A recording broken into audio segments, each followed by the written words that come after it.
الحمد للہ وکفی والصلاة والسلام علی عباده الذین اصطفی خصوصا علی افضلهم وخاتم النبیین محمد الامین وعلی آلہ وصحبہ اجمعین اما بعد فقد قال اللہ تبارک وتعالی کما ورد فی سورة الزخرف اعوذ باللہ من الشیطان الرجیم بسم اللہ الرحمن الرحیم حامیم والکتاب المبین انا جعلناہ قرآنا عربیا لعلکم تعقلون وَإِنَّهُ فِي أُمِّ الْكِتَابِ لَدَيْنَا لَعَلِيٌّ حَكِيمٌ وقال تبارک وتعالی كما ورد في سورة الواقعة فلا اقسم بمواقع النجوم وإنه لقسم لو تعلمون عظيم إنه لقرآن كريم في كتاب مكنون لا يمسه إلا المطهرون تنزيل من رب العالمين وقال عز وجل كما ورد في آخر سورة الفجر بل هو قرآن مجيد في لوح محفوظ صدق الله العظيم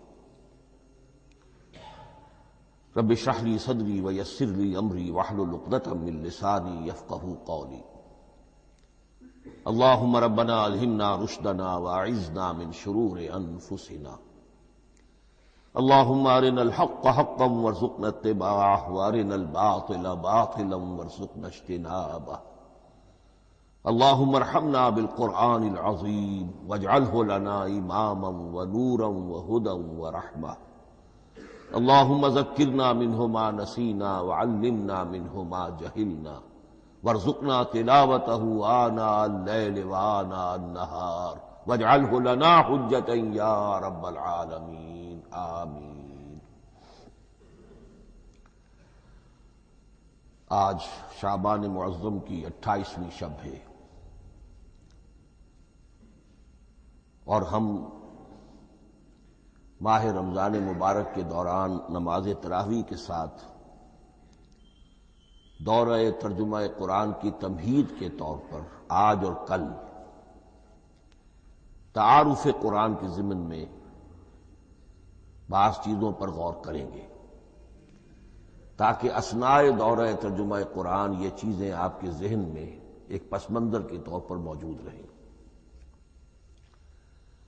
رمضان مبارک میں نماز تراویح کے ساتھ دورہ ترجمہ قرآن کا جو سلسلہ ہم نے شروع کیا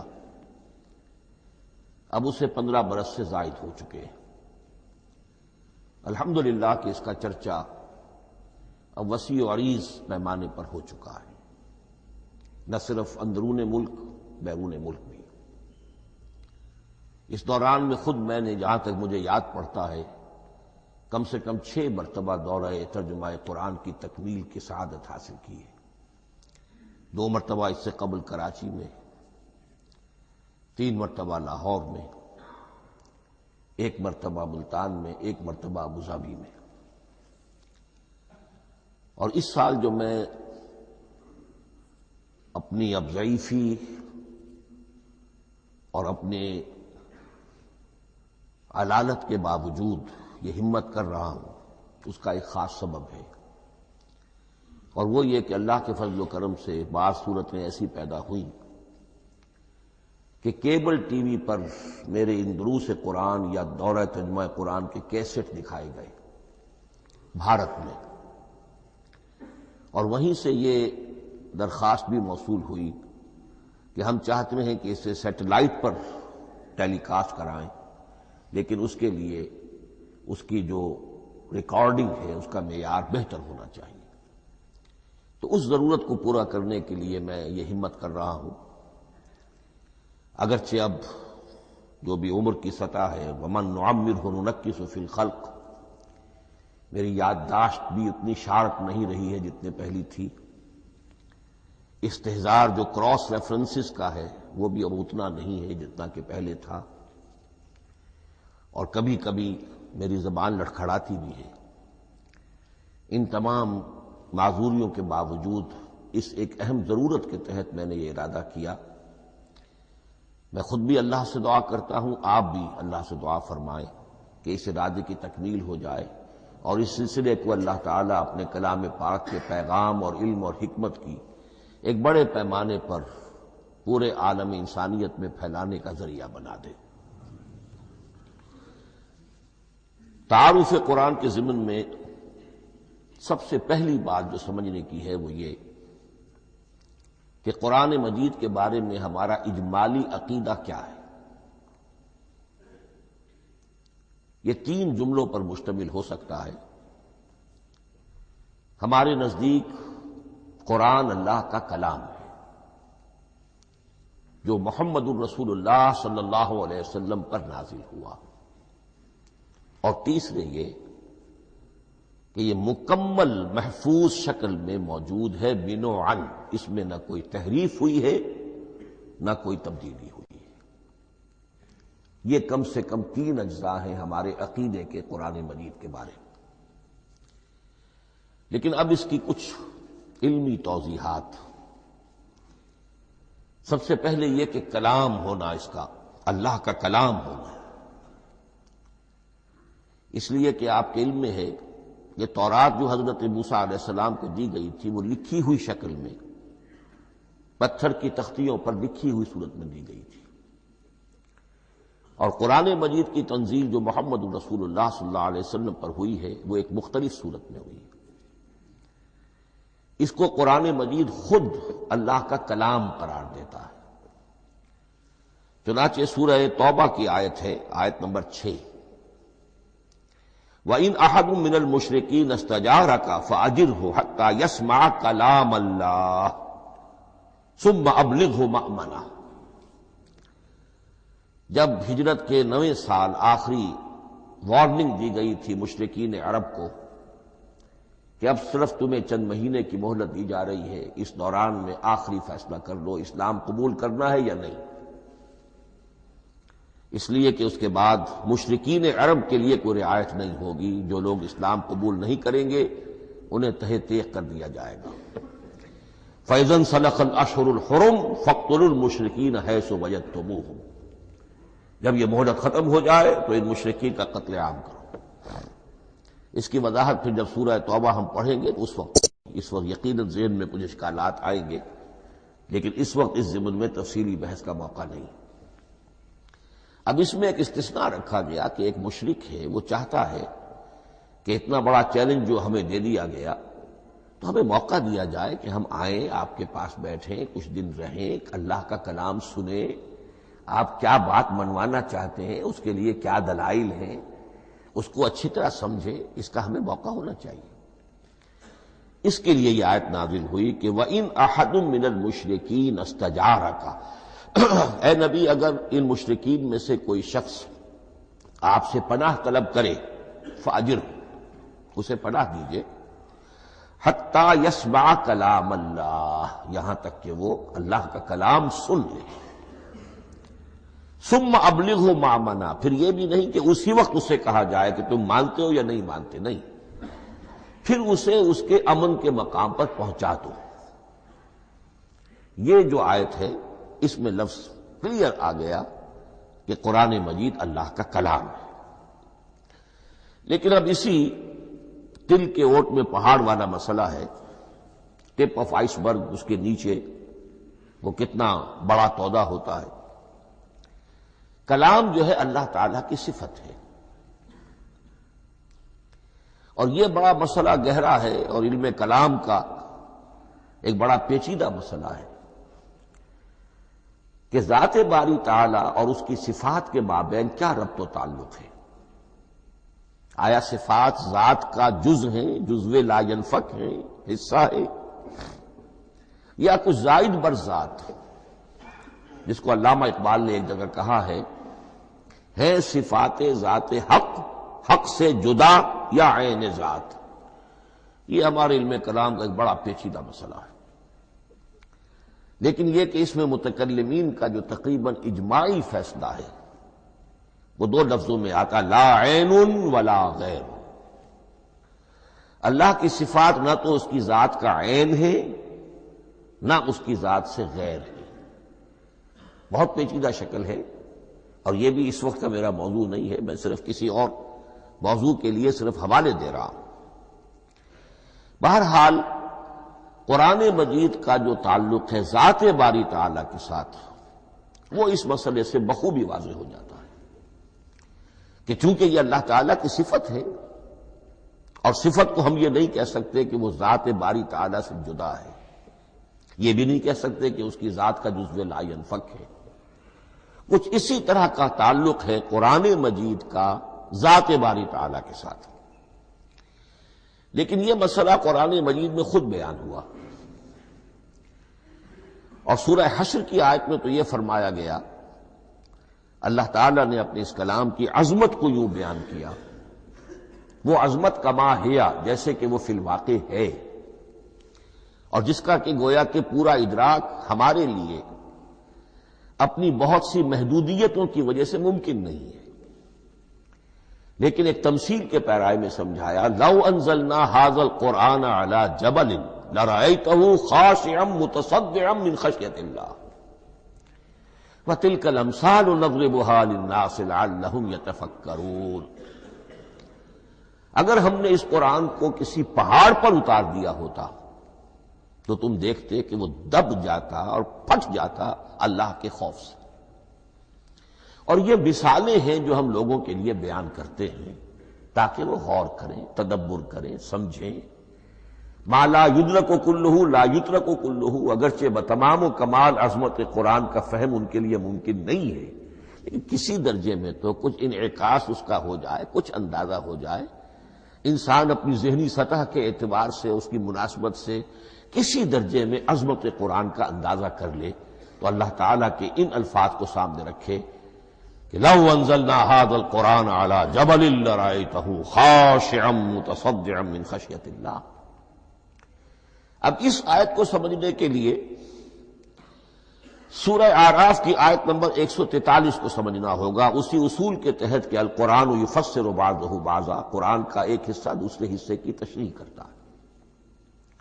وہاں یہ واقعہ بیان ہوا ہے کہ حضرت موسیٰ علیہ السلام کو جب اللہ تعالیٰ نے کوہ طور پر طلب فرمایا 30 راتوں کے لیے، جس میں بعد میں 10 کا اضافہ کر کے وہ ایک 40 رات کا ایک کورس بنا، دن رات. اس موقع پر جو مخاطبہ الہی، مکالمہ الہی سے مشرف ہوئے حضرت موسیٰ علیہ السلام، تو ان کی آتش شوق بھڑکی اور انہوں نے بڑی جرأت کر کے یہ درخواست کر دی، رب ارنی انظر الیک، پروردگار مجھے اپنا دیدار بھی عطا فرما، مجھے موقع عنایت فرما، میں تجھے دیکھ سکوں.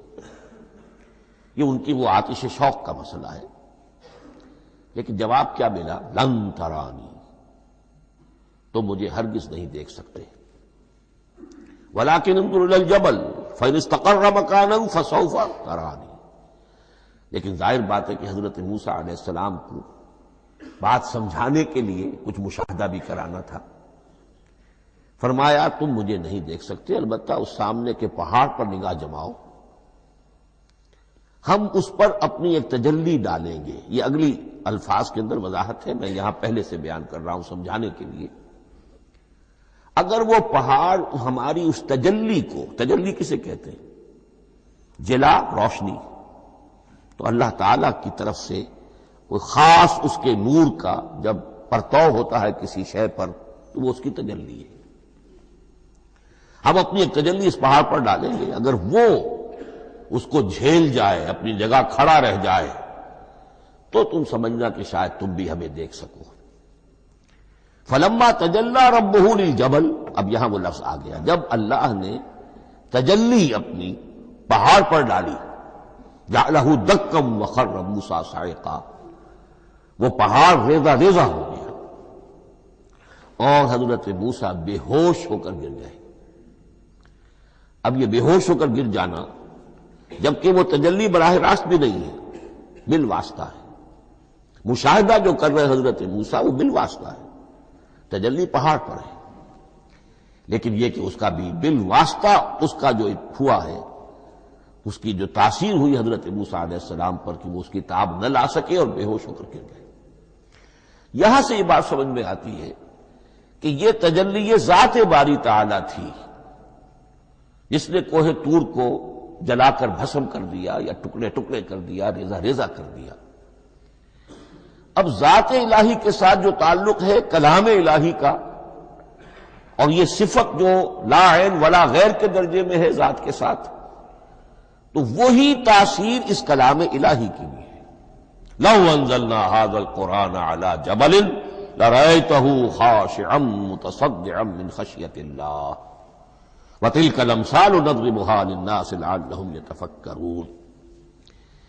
اس حقیقت کو اس دور میں میں اپنے مطالعے کی محدودیت کا اعتراف کرتے ہوئے عرض کر رہا ہوں کہ میرے نزدیک جس قدر پرشکوہ انداز میں علامہ اقبال نے بیان کیا ہے اسی کیفیت کو وہ شاید اس کی کوئی مثال نہ مل سکے۔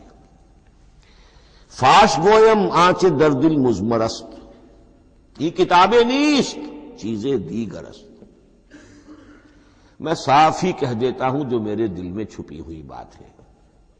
فاش گویم آنچ در دل مزمرست، یہ کتابیں نیست، اس قرآن کو کتاب نہ سمجھنا، یہ کچھ اور شے ہے، چیزیں دیگر است۔ اب وہ چیزیں دیگر کیا ہے؟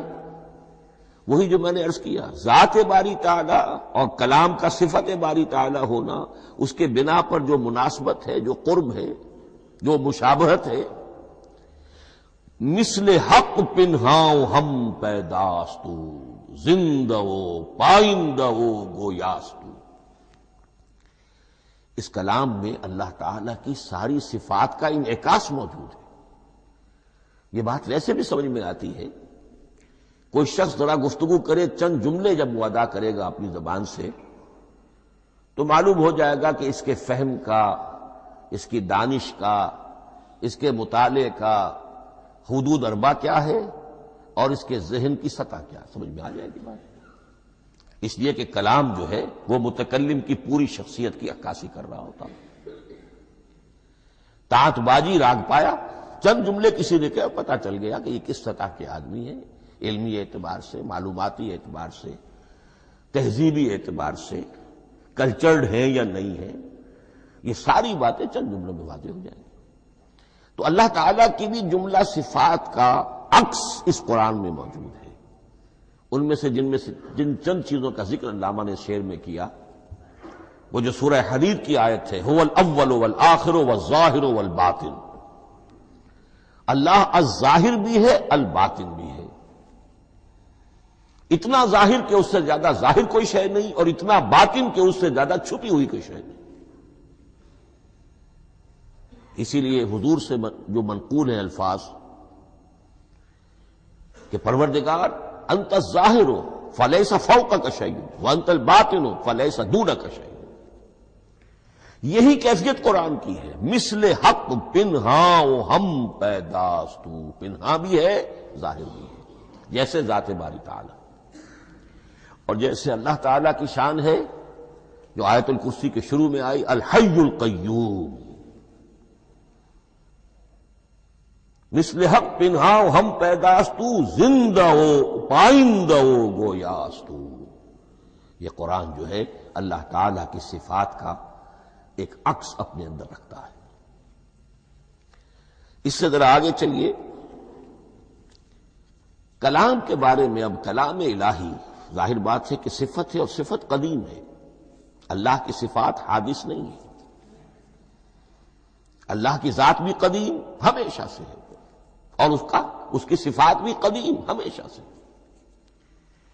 اور یہ جو کلام الہی ہے، ظاہر بات ہے کہ یہ جو ہماری زبان کے حروف و اصوات ہیں، کلام الہی تو ان سے منزہ ہے، مبرہ ہے، ماورا ہے، اعلیٰ ہے، عرفہ ہے۔ ہماری زبانوں کے حروف و اصوات، الفابیٹس جگہ جگہ تبدیل ہو جائیں گے، انگریزی کے کچھ اور ہیں، اردو کے کچھ اور ہیں، عربی کے کچھ اور ہیں۔ کلام الہی ان تمام سے آگاہ، عرفہ، منزہ اور مبرہ ہے۔ یہ کلام الہی جب بھی نازل ہوا ہے، ظاہر بات ہے حضرت موسیٰ پر اگر کتاب اتاری گئی وہ بھی علم الہی سے آئی، لیکن وہ عبرانی زبان میں آئی۔ حضرت عیسیٰ علیہ السلام پر انجیل اتاری گئی، ہم یقین سے نہیں کہہ سکتے، دو میں سے کسی ایک زبان میں اتاری گئی ہوگی، یا عبرانی ہوگی، اس لیے کہ شام کے جس علاقے میں، فلسطین کے جس علاقے میں ان کی پیدائش ہوئی اور جہاں وہ دعوت و تبلیغ کے لیے گھومتے رہے، اس کے عوام کی زبان تھی آرامی اور خواص کی زبان تھی عبرانی، ہیبریو۔ تو یا تو وہ بھی تورات کی طرح عبرانی ہی میں نازل ہوئی تھی یا آرامی میں ہوگی، لیکن اب کوئی نسخہ نہ ہیبریو کا، کوئی قدیم نسخہ دنیا میں موجود ہے، نہ آرامی کا۔ جو سب سے پرانا نسخہ ملتا ہے انجیل کا وہ اس کا ترجمہ ہے، لیٹن زبان کا ترجمہ ہے یا گریک ترجمہ ہے، اصل کوئی نہیں۔ بہرحال جب وہ کلام الہی محمد الرسول اللہ پر نازل ہوا، اب اس نے حروف و اصوات کا وہ جامہ پہنا کہ جو عربی زبان کے ہیں۔ یہی وجہ دیکھیے، میں نے جو آیت سورہ حامیم، یہ جو سلسلہ سور ہے اس میں سے سورہ زخرف کی آیت جو میں نے آپ کو سنائی، حامیم والکتاب المبین انا جعلناہ قرآنا عربیا لعلکم تعقلون، ہم نے بنا دیا ہے اپنے اس کلام کو قرآن عربی، اس کو عربی حروف و اصوات کا جامہ ہم نے پہنا دیا ہے، انا جعلناہ قرآنا عربیا لعلکم تعقلون، کہ چونکہ مخاطب اول جو قوم تھی امیین، ان کی زبان عربی تھی، لعلکم تعقلون، تاکہ تم اس کو سمجھ سکو۔ اب اس سے آگے چلیے، اصل قرآن مجید کے 3 مقامات سے معلوم ہوتا ہے، اصل قرآن اللہ کے پاس ہے۔ یہ قرآن جو ہمارے پاس ہے، مصحف عثمان رضی اللہ تعالی عنہ، یہ اس قرآن کی مصدقہ نقل ہے۔ اصل قرآن کہاں ہے؟ ایک جگہ فرمایا بل ہوا قرآن مجید فی لوح محفوظ، لوح محفوظ میں ہے، اصل قرآن وہاں ہے۔ اسی طریقے سے اسی سورہ زخرف کی اگلی آیت کیا ہے؟ ہم نے اسے عربی قرآن بنا کر اتارا، لیکن اصل قرآن کیا ہے؟ وَإِنَّهُ فِي أُمِّ الْكِتَابِ لَدَيْنَا لَعَلِيٌّ حَكِيمٌ، حقیقت میں تو یہ ام الکتاب میں ہے جو ہمارے پاس ہے، اور علی ہے، بہت بلند، حکیم، بڑی حکمت والا، یا محکم مضبوط۔ حکیم کے دونوں معنی ہیں۔ استحکام بھی اسی ہے کاف اور میم کے مادے سے بنا ہے، کسی شے کا پختہ ہو جانا، مضبوط ہو جانا، اور عقل کی پختگی وہ حکمت ہے، وہ دانائی ہے۔ اس اعتبار سے نوٹ کیجئے، اصل قرآن کہاں ہے؟ لوح محفوظ میں۔ اصل قرآن کہاں ہے؟ ام الکتاب میں۔ اسی کو کہا گیا ہے ایک اور مقام پر، فی صحف مکرمۃ مرفوعۃ مطہرۃ بأیدی سفرۃ کرام بررہ۔ یہ قرآن، اصل قرآن تو بڑے صحیفوں میں، ان صحیفوں میں ہے، ان صفحات میں ہے، ان اوراق میں ہے، جس کی شان کیا ہے؟ مکرمۃ، ان کی انتہائی تعظیم کی جاتی ہے، مطہرۃ، نہایت پاک صحیفے، فی صحف مکرمۃ، مرفوعۃ، بلند و بالا، مطہرۃ، بِأَيْدِي سَفَرَةٍ کِرَامٍ بَرَرَةٍ، ان فرشتوں کے ہاتھ میں جو بہت باعزت، بہت اونچے درجے کے، ان کے ہاتھوں میں ہے۔ وہ لوگ ہیں کہ جب جن کی تحویل میں ہے یہ کلام پاک، فی صحف مکرمۃ مرفوعۃ مطہرۃ بِأَيْدِي سَفَرَةٍ کِرَامٍ بَرَرَةٍ۔ اب اسی کو بیان کیا ہے سورہ واقعہ میں، فلا اقسم بمواقع النجوم، تو نہیں، میں قسم کھاتا ہوں ستاروں کے ڈوبنے کی جگہ کی۔ وَإِنَّهُ لَوْ تَعْلَمُونَ لَقَسَمٌ عَظِيمٌ وَإِنَّهُ لَقَسَمٌ لَوْ تَعْلَمُونَ عَظِيمٌ، اور اگر تم جان سکتے تو یہ بہت بڑی قسم ہے جو ہم نے کھائی ہے، بہت بڑی گواہی ہے جو ہم نے پیش کی ہے۔ اب تدریجاً اس کا انکشاف ہو رہا ہے۔ یہ آج جو تصور ہے بلیک ہولز کا، اس سے کچھ اندازہ ہوتا ہے یہ ستارے کہاں ڈوب جاتے ہیں، بڑے بڑے ستارے نسیم منسیہ ہو جاتے ہیں، ستارے نہیں پوری گیلیکسیز اس میں گم ہو جاتے ہیں، وہ مقبرے ہیں بڑی بڑی گیلیکسیز کے۔ فلا اقسم بمواقع النجوم وانه لقسم لو تعلمون عظیم انه لقرآن کریم، یہ قرآن ہے بہت باعزت، فی کتاب مکنون، اور یہ اس کتاب میں جو چھپی ہوئی ہے۔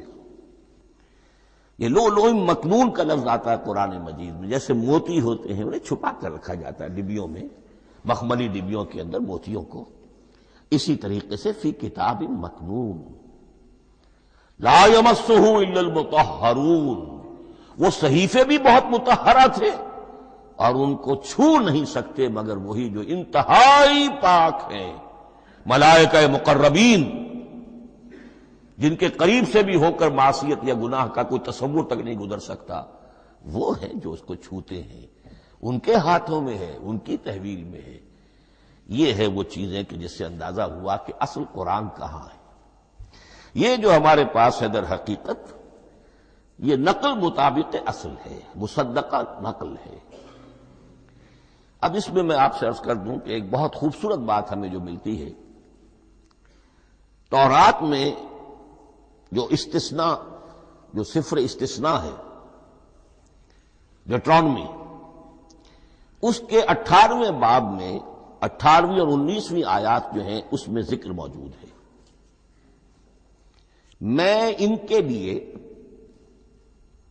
انہی کے بھائیوں میں سے تیری مانند ایک نبی برپا کروں گا۔ اللہ تعالیٰ کلام فرما رہے ہیں یہاں حضرت موسیٰ علیہ السلام سے، آج بھی موجود ہے اولڈ ٹیسٹمنٹ ڈیوٹرانومی یا کتاب استثناء، صفر استثناء، اس کا 18واں باب، اس کی 18ویں اور 19ویں آیات جب چاہیں جا کر دیکھ لیں۔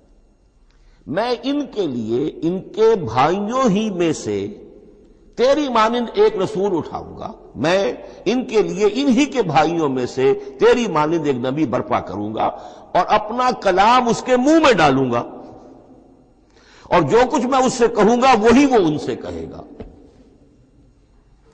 یہ ہے جو پیشین گوئی ہے محمد الرسول اللہ صلی اللہ علیہ وسلم کی، اور یہاں وہ فرق واضح کر دیا گیا، اے موسیٰ تم سے تو یا تو ہم نے کلام کیا ہے یا تمہیں جو کتاب دی ہے وہ لکھی ہوئی دی ہے،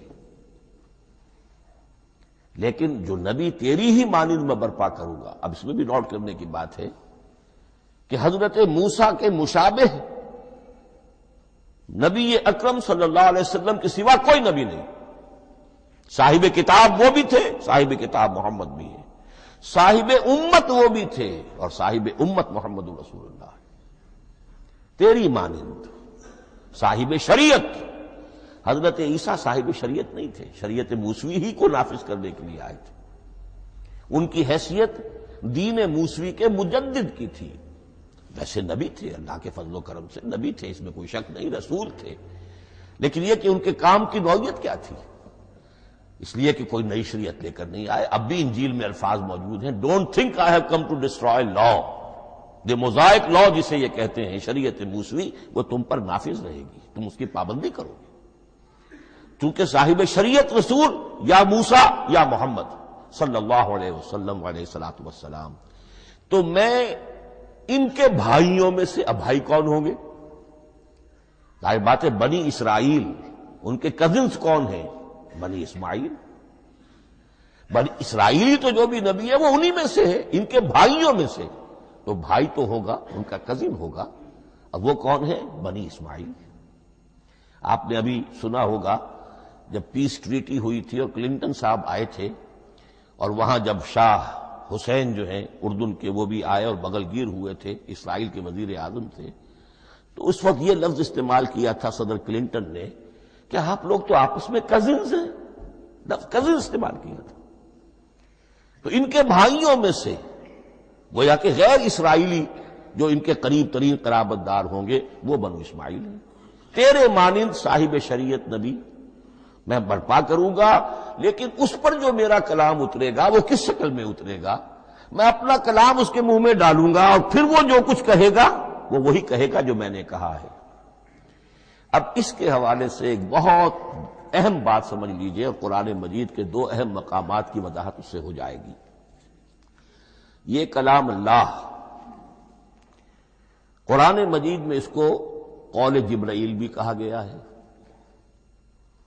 کلام اللہ حضرت جبرائیل کے ذریعے سے جب ادا ہوا ہے تو قول جبرائیل ہے، اور پھر جب وہ محمد الرسول اللہ کی زبانی ادا ہوا تو قول رسول ہے، قول محمد ہے صلی اللہ علیہ وسلم. یہ قول اللہ بھی ہے، قول جبرائیل بھی ہے، اور قول محمد بھی ہے بیک وقت. یہ بات دیکھیے سورہ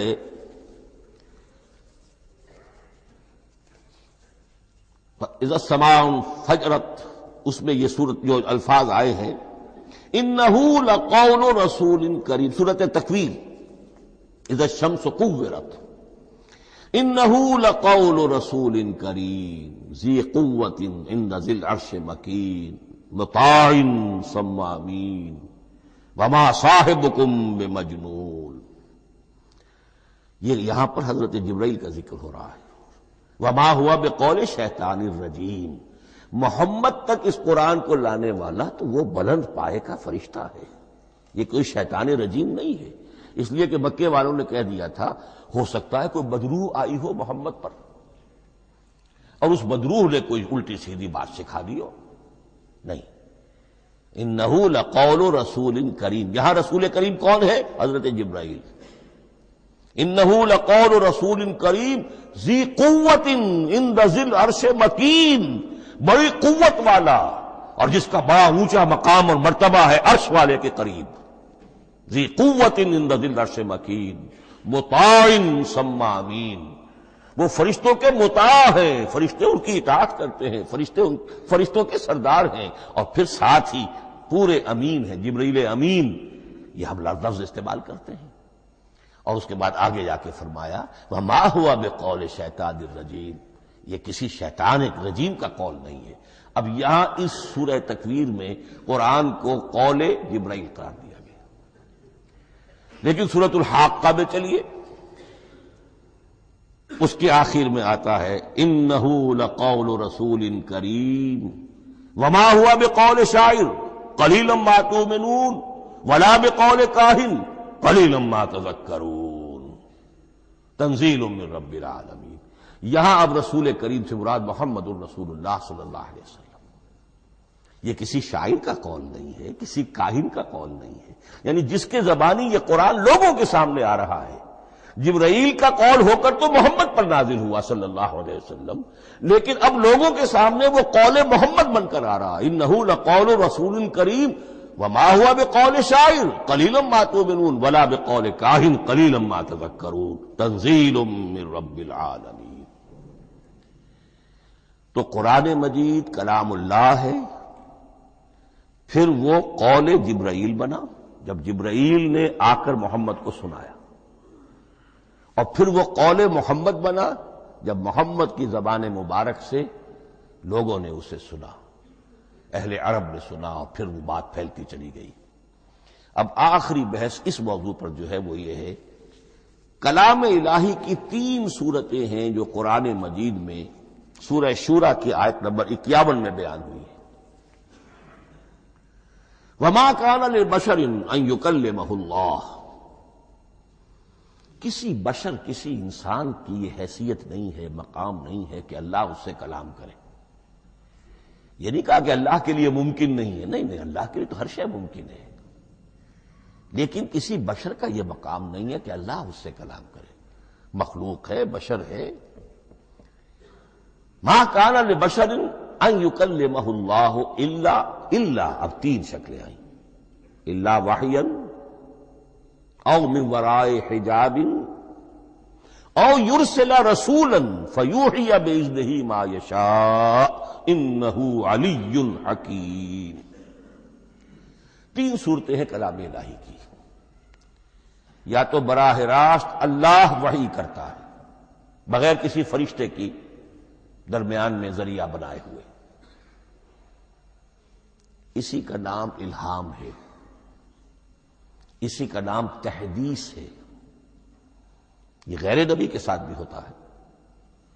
حضور نے فرمایا ہر نبی کی امت میں محدث ہوتے تھے جن سے اللہ کلام کرتا تھا، اور میری امت کا محدث عمر ہے رضی اللہ تعالی عنہ۔ محدث نہیں، محدث کے معنی ہے علم حدیث کا ماہر۔ امام بخاری محدث ہے، امام مسلم محدث ہے۔ محدث تحدیث سے مفعول بنا جس سے بات کی جاتی ہے، محدث۔ اللہ بات کرتا ہے، اللہ دل میں ڈال دیتا ہے، القاء ہو جاتا ہے، الہام ہو جاتا ہے، کوئی فرشتہ درمیان میں نہیں، براہ راست۔ دوسری شکل کلام کی کیا ہے؟ او من ورائے حجاب، یہ ہمارے علم کی حد تک صرف حضرت موسیٰ علیہ السلام کی شان ہے، استثنائی شان ہے۔ وَكَلَّمَ اللَّهُ مُوسَىٰ تَكْلِيمًا، اور موسیٰ کے ساتھ تو اللہ نے کلام فرمایا جیسے کہ کلام کیا جاتا ہے۔ فرق کیا تھا؟ من ورائے حجاب، پردہ تھا، دیکھ نہیں سکتے تھے، تبھی تو ان کی وہ آتشی شوق بھڑکی تھی۔ کیا قیامت ہے کہ چلمن سے لگے بیٹھے ہیں، صاف چھٹتے بھی نہیں، سامنے آتے بھی نہیں، کلام بھی فرما رہے ہیں لیکن یہ کہ بات مجھے دیدار عطا کرنے کے لیے تیار نہیں، رب ارنی انظر الیک۔ لیکن یہ جو کلام ہے ہمارے علم کی حد تک براہ راست اس دنیا میں حضور سے ہوا ہے معراج کی شب، لیکن وہ 7ویں آسمان پر ہوا۔ اس دنیا میں ہمارے علم کی حد تک یہ کلام براہ راست من ورائے حجاب صرف حضرت موسیٰ علیہ السلام کی استثنائی شان ہے۔ اور تیسرا ہے او یرسل رسولا فیوحی باذنہ ما یشاء، یا تیسری صورت یہ کہ اللہ کسی پیغامبر کو بھیجتا ہے جو وحی کرتا ہے جو اللہ چاہتا ہے۔ یہ تیسری شکل ہے وحی کی۔ قرآن مجید اس تیسری شکل میں نازل ہوا ہے محمد الرسول اللہ صلی اللہ علیہ وسلم پر۔ حضور کو جو الہام ہو جاتے تھے، جو حضور کو القاء ہو جاتا تھا، جو آپ کے دل میں براہ راست اللہ کی طرف سے وحی آتی تھی، وہ قرآن میں شامل نہیں ہے۔ اگرچہ حضور کے خواب بھی سچے تھے، وہ بھی اللہ کی طرف سے ہوتے تھے، شیطان کی آمیزش نہیں ہو سکتی تھی، لیکن یہ بھی قرآن میں شامل نہیں ہے۔ قرآن میں شامل ہے تیسری قسم کی وحی، او یرسل رسولا، پھر ہم بھیجتے ہیں ایک پیغامبر کو فرشتوں میں سے۔ اللہ یستفی من الملائکۃ رسلا ومن الناس، اللہ چن لیتا ہے فرشتوں میں سے بھی اپنا پیغامبر اور انسانوں میں سے بھی۔ تو فرشتے کے ذریعے سے ایک فرشتہ جو اللہ سے لیتا ہے اور انسان رسول انسان تک پہنچا دیتا ہے۔ اب وہ رسول انسان، رسول بشر جو ہے وہ اپنے ہم نوع ہم جنس لوگوں کو پہنچاتا ہے۔ تو اللہ یستفی من الملائکۃ رسلا ومن الناس، یہاں وہی بات فرمائی او یرسل رسولا فیوحی باذنہ ما یشاء، پھر وہ وحی کرتا ہے اللہ کے حکم سے جو اللہ چاہتا ہے۔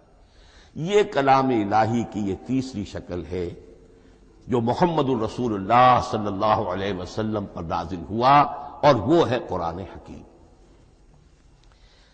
اب ایک اور بحث جو علمی ہے وہ یہ ہے کہ حضور پر جو اس کا نزول ہوا اس کی کیفیات کیا تھی۔ دو الفاظ استعمال ہوتے ہیں، انزال بھی اور تنزیل بھی۔ ان دونوں میں فرق کیا ہے اس کو نوٹ کر لینا چاہیے۔ لغوی اعتبار سے جان لینا چاہیے، نزل ینزل کسی کا خود اترنا، نازل ہونا، اترنا۔ انزل ینزل دفعتن اتار دینا، کسی اور نے کسی شے کو دفعتن نیچے اتار دیا۔ یہی مفہوم نزلہ کے ساتھ بے لگ جائے تو آ جاتا ہے، با کے ساتھ نزلہ بہی، یہ اتارنے کے مفہوم میں آئے گا۔ لفظی ترجمہ یہ بھی کر سکتے وہ اترا اس شے کے ساتھ۔ نزلہ بہ الروح الامین، اس کو لے کر نازل ہوا خود روح الامین فرشتہ علی قلبک، اے محمد صلی اللہ علیہ وسلم آپ کے قلب مبارک پر۔ تو نزلہ بے اور انزال اس کے معنی ایک ہی ہے۔ لیکن اگلا لفظ ہے تنزیل، نزل ینزل تنزیلا، اس کے معنی ہے رفتہ رفتہ، تدریجن، نجمن نجمن، تھوڑا تھوڑا کر کے، وقفے وقفے سے اتارنا۔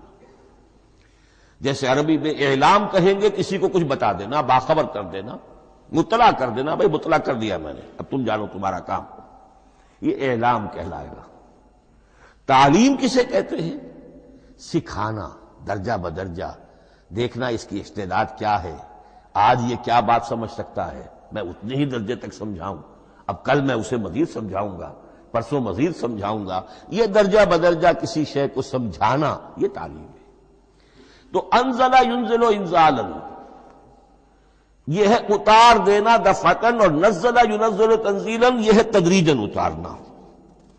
اب قرآن مجید کے لیے یہ دونوں الفاظ مستعمل ہیں، لیلۃ القدر اور لیلۃ المبارکہ۔ اب یہ دو بھی نوٹ کر لیجئے، قرآن مجید میں چونکہ اہم مضامین کم سے کم دو جگہ پر ضرور آتے ہیں۔ انا انزلناہ فی لیلۃ القدر،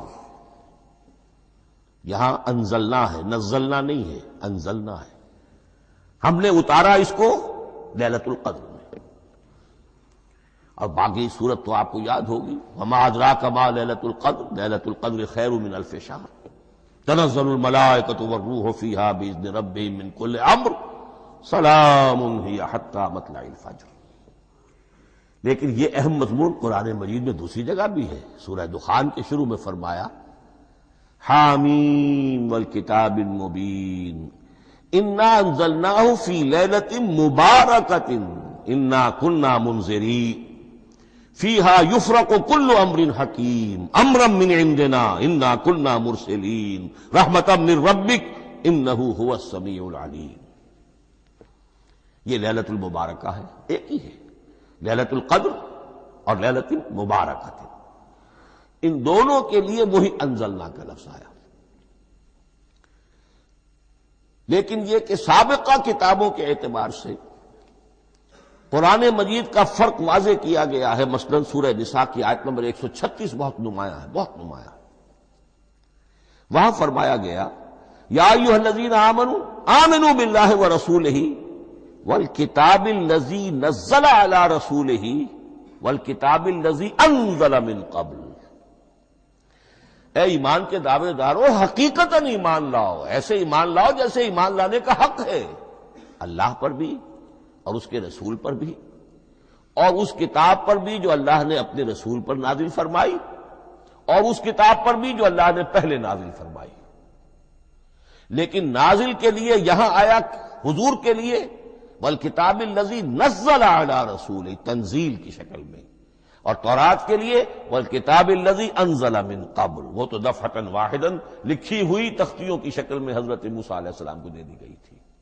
تو یا ایھا الذین آمنوا آمنوا باللہ ورسولہ والکتاب الذی نزل علی رسولہ والکتاب الذی انزل من قبل۔ یہ جو تنزیل ہوئی ہے حضور پر، یعنی لیلۃ القدر میں جو رمضان مبارک میں ہے، پورا قرآن لوح محفوظ سے، کتاب مکنون سے، ام الکتاب سے نقل کر کے اتار دیا گیا سمائے دنیا تک۔ پہلا آسمان جسے ہم کہتے ہیں سمائے دنیا، وہ آسمان جو قریب ترین ہے دنیا کے، وہاں سے اب یہ درجہ بدرجہ، تھوڑا تھوڑا، چند آیتیں، چند سورتیں، پھر آیتیں، پھر سورتیں، یہ نازل ہوا محمد الرسول اللہ صلی اللہ علیہ وسلم پر۔ گویا کہ پہلا مرحلہ انزال کا ہے، پورا قرآن لوح محفوظ یا کتاب مکنون یا ام الکتاب سے نقل کر کے اتار دیا گیا سمائے دنیا تک۔ یہ ہے انزل ینزل انزالا، انا انزلناہ فی لیلۃ القدر انا انزلناہ فی لیلۃ مبارکہ۔ لیکن محمد الرسول اللہ پر یہ نازل ہوا اب تھوڑا تھوڑا، نجمن نجمن، درجہ بدرجہ، تدریجن، یہ ہے تنزیل۔ اس تنزیل کی حکمت قرآن مجید میں بیان ہوئی ہے، اور اس اعتبار سے کہ اہل عرب نے، اہل مکہ نے اعتراض کیا تھا کہ یہ پورا قرآن کیوں نہیں محمد ایک ہی مرتبہ پیش کر دیتے صلی اللہ علیہ وسلم۔ اس میں جو چیز مضمر تھی وہ یہ تھی کہ چونکہ یہ حقیقت میں اللہ کا کلام نہیں ہے، یہ محمد کا اپنا کلام ہے، تو کوئی شاعر دنیا میں ایسا نہیں ہے جو ایک دم اپنا پورا دیوان دے دے، وہ تو ساری عمر میں تھوڑا تھوڑا، آج غزل کہی، کل قصیدہ کہا، پرسوں کچھ اور کہا، پھر وہ جمع ہوتا ہے تو وہ دیوان بنتا ہے۔ اسی طریقے سے تو یہ کر رہے ہیں۔ اگر یہ اللہ کا کلام ہوتا تو بیک وقت آ جاتا۔ یہ تو ذرا محنت کرتے ہیں، کچھ اس کے اندر اس کو اپنی محنت سے کوشش کر کے کچھ موضوع کرتے ہیں، کلمات، الفاظ، اور اس طریقے سے رفتہ رفتہ لے کر آ رہے ہیں۔ اس لیے ان کا اعتراض نقل ہوا ہے یہ وقال الذین کفروا لولا نزل علیہ القرآن جملۃ واحدۃ، انہوں نے کیوں نہیں اترا یہ قرآن پورا کا پورا ایک ہی بار؟ یہ اعتراض تھا۔ اس اعتراض کے جو جوابات دیے گئے ہیں وہ نوٹ کیجئے کہ لوگوں کے حق میں یہ مفید ہے، یہ پورے قرآن کا تحمل ایک وقت میں کر نہیں سکتے۔ یہ پورا قرآن تو ایک ہی مرتبہ اگر پہاڑ پر بھی اتار دیا جاتا تو وہ پھٹ جاتا، دب جاتا۔ وَقُرْآنًا فَرَقْنَاهُ لِتَقْرَأَهُ عَلَى النَّاسِ عَلَى مُكْثٍ وَنَزَّلْنَاهُ تَنزِيلًا، سورہ بنی اسرائیل آیت 106۔ یہ وہ قرآن ہے جس نے ہم نے جس کو ٹکڑے ٹکڑے کر کے، فرق نہ ہو، فرق توڑ دینا، تھوڑا تھوڑا کر کے ہم نے کر دیا، لِتَقْرَأَهُ عَلَى النَّاسِ عَلَى مُكْثٍ، تاکہ آپ اسے پڑھ کر سنائے لوگوں کو وقفے وقفے سے، تاکہ وہ سہار سکیں، سنبھال سکیں، برداشت کر سکیں۔ وَنَزَّلْنَاهُ تَنزِيلًا، اسی وجہ سے ہم نے اسے نازل کیا ہے بطرز تنزیل، بطرز انزال نہیں، بطرز تنزیل۔ وَقُرْآنًا فَرَقْنَاهُ لِتَقْرَأَهُ عَلَى النَّاسِ عَلَى مُكْثٍ وَنَزَّلْنَاهُ تَنزِيلًا۔ ایک حکمت تو ہو گئی عوام کے لیے، ایک حکمت خود رسول کے لیے صلی اللہ علیہ وسلم۔ كَذَلِكَ لِنُثَبِّتَ بِهِ فُؤَادَكَ وَرَتَّلْنَاهُ تَرْتِيلًا۔ اب ذرا نوٹ کیجئے، قلب محمدی کے لیے بھی اس پورے کلام کا ایک دم سہار آسان کام نہیں تھا۔ یہ اس لیے، یہ اسی سورہ الفرقان کی جو آیت کا میں نے ایک حصہ آپ کو سنا دیا تھا، اسی کے اندر اس کا جواب آیا ہے، اسی آیت میں، آیت نمبر 32 ہے یہ سورہ فرقان کی۔ وقال الذین کفروا لولا نزل علیہ القرآن جملۃ واحدۃ، یہ اعتراض ہے۔ جواب کیا ہے؟ کذالک لنثبت بہ فؤادک، ہم نے یہ اس لیے کیا ہے نبی کہ اس کے ذریعے سے آپ کے دل کو ٹھہراؤ اور جماؤ عطا کرے، یہ ایک دم اس کا اتر جانا۔ انا سنلقی علیک قولا ثقیلا، بڑا بھاری بوجھ ہے، ناقابل برداشت ہے، تاکہ رفتہ رفتہ آپ کا دل، اس کے اندر تقویت بڑھتی چلی جائے، اس کے اندر اور اس کا تحمل جو ہے اس کی صلاحیت بڑھتی چلی جائے۔ کذالک لنثبت بہ فؤادک ورتلناہ ترتیلا، اسی لیے ہم نے تھوڑا تھوڑا کر کے نازل کیا ہے۔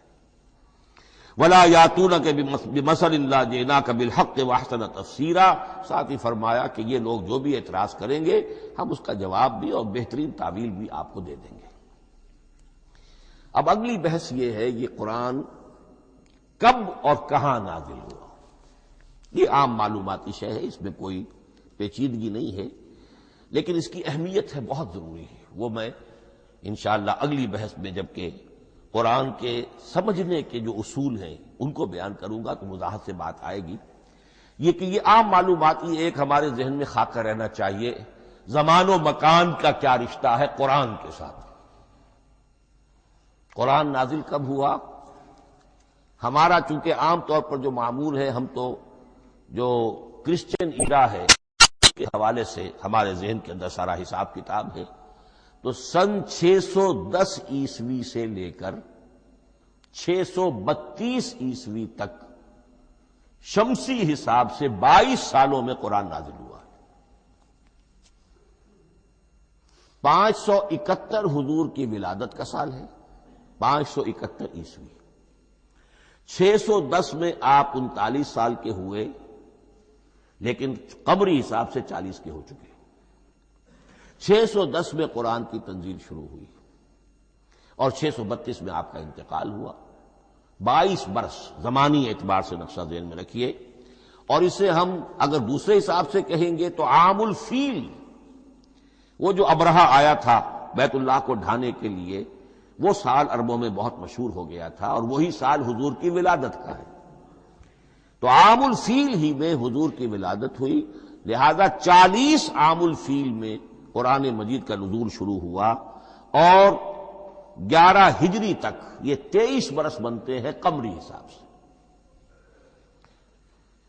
ایک رائے یہ بھی ہے کہ قرآن کا نزول 20 برس میں ہوا ہے، اور اس میں وضاحت یہ ہے کہ پہلے 3 سال اللہ تعالی نے ایک فرشتے کو، حضرت اسرافیل علیہ السلام کو مامور کیا تھا حضور کی تعلیم پر۔ دنیاوی اعتبار سے حضور نے کوئی تعلیم حاصل نہیں کی، آپ امی تھے،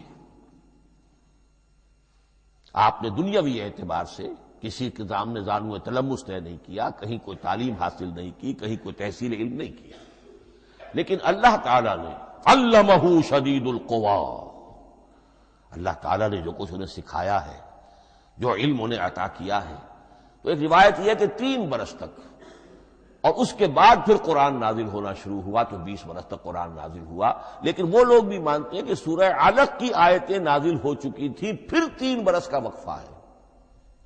سورہ علق کی آیتیں کیا ہے؟ جو پہلی وحی ہے، اقرأ بسم ربک الذی خلق خلق الانسان من علق اقرأ وربک الاکرم الذی علم بالقلم علم الانسان ما لم یعلم۔ گویا کہ بسم اللہ ہو رہی ہے محمد الرسول اللہ صلی اللہ علیہ وسلم کی تعلیم کی، اور جن گھرانوں میں یہ رواج ابھی تک چل رہا ہو، بسم اللہ بچوں کی کراتے ہیں، ایک تقریب کی شکل میں منعقد کرتے ہیں، ہمارے ہاں یہ رواج تھا، اب ہم چھوڑ چکے ہیں، کہ جو تقریب بھی حضور کی اور صحابہ کی زندگیوں سے ثابت نہ ہو، ہمیں کوشش کرنی چاہیے کہ ان تقریبات کا سلسلہ منقطع کریں۔ ما انا علیہ واصحابی، ہماری تقریبات جو ہیں وہ بس وہیں تک محدود رہنی چاہیے۔ بہرحال وہ جو ایک چلتی ہے روایت، 4 سال 4 مہینے 4 دن کا بچہ یا بچی ہو تو بسم اللہ یہی آیتیں پڑھی جاتی ہیں، پڑھ تو نہیں سکتا، انگلی رکھ کر پڑھانے والا کوئی عالم دین بیٹھ جاتا ہے سامنے، وہ نہا دھو کر بچہ یا بچی بیٹھی ہوئی ہے، اور اس کو اقرأ بسم ربک الذی خلق خلق الانسان من علق اقرأ وربک الاکرم الذی علم بالقلم علم الانسان ما لم یعلم۔ اب اس میں تو سارا پڑھنے پر زور ہے، حصول علم پر زور ہے، کسی تبلیغ کا حکم ہی نہیں، ابھی رسالت کا کوئی تذکرہ کچھ بھی نہیں، اس میں تو قیامت کا بھی کوئی ذکر نہیں۔ اب اس کے بعد روایت یہ ہے کہ 3 برس تک پھر حضرت اسرافیل دن رات حضور کے ساتھ رہے ہیں اور آپ کی تعلیم ہوئی ہے، اور پھر 3 برس کے بعد پھر وحی کا سلسلہ شروع ہوا ہے، واللہ عالم۔ لیکن یہ کہ جب سورہ اقرا نازل ہو چکی ہے، اس کی 5 آیتیں، تو وہ 3 برس بھی اس کا وقفہ شمار ہوں گے، زمانہ نزول پھر وہی 23 برس رہے گا۔ اسی کے ساتھ میں نے عرض کیا تھا کہ دوسری بات یہ کہاں نازل ہوا قرآن۔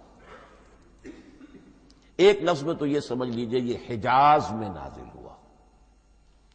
حجاز جزیرہ نماء عرب کا ایک خاص حصہ ہے، پہاڑی سلسلہ، یوں سمجھ لیجئے، اس کو ذہن میں رکھیے۔ جزیرہ نماء عرب جو ہے وہ شمال سے جنوب کی طرف چوڑا ہوتا جاتا ہے، شمال میں شام اور عراق کی طرف جاتا ہے تو وہ تنگ ہے، پھر نیچے چوڑا ہو رہا ہے۔ اس کا جو مغربی ساحل ہے، جس پر جدہ کی بندرگاہ بھی ہے، یمبو کی بھی ہے، اس کے کہیں وہ ایک میدان شروع ہوتا ہے ساحل سے، کہیں وہ بہت مختصر ہے، کہیں خاصا چوڑا ہے، اس کو کہتے ہیں تہامہ۔ پھر ایک پہاڑی سلسلہ ہے، اس کو کہتے ہیں حجاز۔ یہ پہاڑی سلسلہ جو ہے اس کے بعد جو ہے وہ نجد کہلاتا ہے، وہ سطح مرتفع ہے، پلیشو۔ تو یہ 3 حصے ہیں جزیرہ نماء عرب کے جغرافیائی اعتبار سے، اور حجاز کہتے بھی ہیں پردے کو، حاجزن، پردہ جو 2 چیزوں کے درمیان حائل ہو جائے۔ تو یوں سمجھیے کہ یہ فلیٹ ہے نجد کا، اور یہ فلیٹ ہے میدان، یہ ہے تہامہ کا، اور درمیان میں یہ پہاڑی سلسلہ کھڑا ہوا ہے، تو یہ گویا کہ ان دونوں کو جدا کر رہا، یہ حجاز ہے۔ اس حجاز ہی کا شہر مکہ ہے، اس حجاز ہی کا شہر مدینہ ہے، اس حجاز ہی کا شہر طائف ہے، اس حجاز ہی کی آخری ٹپ سمجھ لیجئے تبوک ہے۔ تو حضور صلی اللہ علیہ وسلم کی پوری زندگی آغاز وحی کے بعد سے لے کر وہ اسی علاقے کے اندر، پہلے آپ مکے میں تھے، قرآن مجید کی جو صورتیں اس دور میں نازل ہوئیں یا آیتیں نازل وہ مکیات کہلاتی ہیں۔ پھر آپ نے ہجرت کی، اور ہجرت کر کے جب آپ جا رہے تھے اس دوران میں بھی کچھ قرآن نازل ہوا اثناء ہجرت میں۔ پھر آپ مدینے تشریف فرما ہوئے، اب وہ ہم کہتے ہیں مدنی قرآن، لیکن مدنی قرآن سارا مدینے میں نازل نہیں ہوا۔ آپ کبھی جا رہے کسی مہم پر کسی جنگ کے لیے، غزوہ بدر کے لیے آ گئے ہیں، تو وہاں جو آیات نازل ہو رہی ہیں وہ مدینے میں تو نہیں ہو رہی. براڈ تقسیم تو یہی ہے، مکی مدنی. ہجرت سے قبل جو کچھ نازل ہوا وہ مکی، ہجرت کے بعد جو کچھ نازل ہوا وہ مدنی. لیکن صرف مدنی کہنا صحیح نہیں ہے. اثناء سفر تبوک، اتنا طویل سفر ہے آپ کا، اس کے دوران آتے جاتے قرآن نازل ہوتا رہا. لیکن یہ بات نوٹ کر لیجئے کہ پورا قرآن حجاز ہی میں نازل ہوا ہے. یہ تمام شہر، یہ تمام علاقہ حجاز کہلاتا ہے. ایک اور بحث جو ہم اسی اپنی پہلی نشست میں مکمل انشاءاللہ کر لیں گے، وہ ہے محفوظیت قرآن کی بحث. میں نے عرض کیا تھا کہ 3 چیزوں پر ہمارا عقیدہ مشتمل ہے.